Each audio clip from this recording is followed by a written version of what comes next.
Bago lumipas ang 100 taon, tatakpan ng anino ang buwan. Ang isang batang may dugo ng vampira ang ipapanganak. Siya ang magiging pinakamakapangyarihang vampira sa lahat.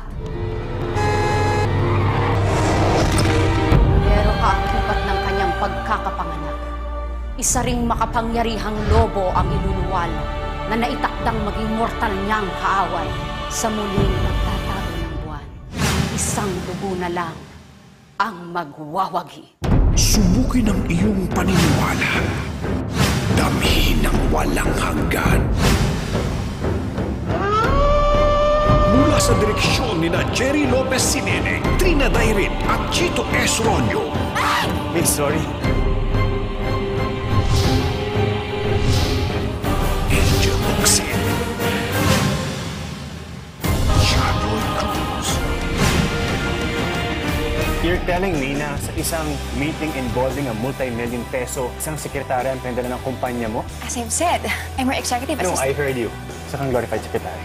I don't believe this. Ang pag-ibig ko sa'yo ay wagas. Ikaw yung tipo ng babae na naghihintay na lalaking para sa kanya, no? Kung iniisip mo ngayong ako ang lalaking yun para sa'yo, maling-mali ka, Miss E.A. Ang kapal ng mukha mo, Mr. Rodriguez. Hindi ako nandito para sa'yo. Hindi na ako papayag na masaktan kanila uli. Unang tingin ko pa lang sa Mateo na yan, kakaiba na akong pakiramdam. Ako ang tinakdang vampira. Nakakilala ka naman ng taong ibang epekto sa'yo. Yung unang kita niya pa lang, iba lang naramdaman mo sa kanya. Hindi kita bibitawan. Hindi kita iiwanan. Pangako.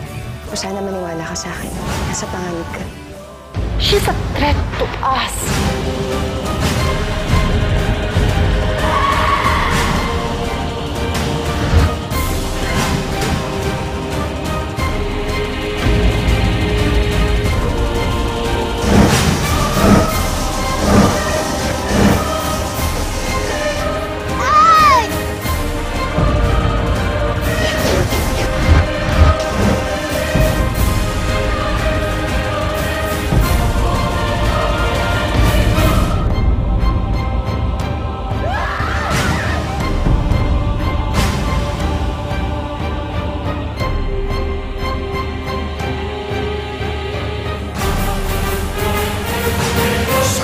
Ng hidwaang mortal, mananaig kaya ang pag-ibig na immortal.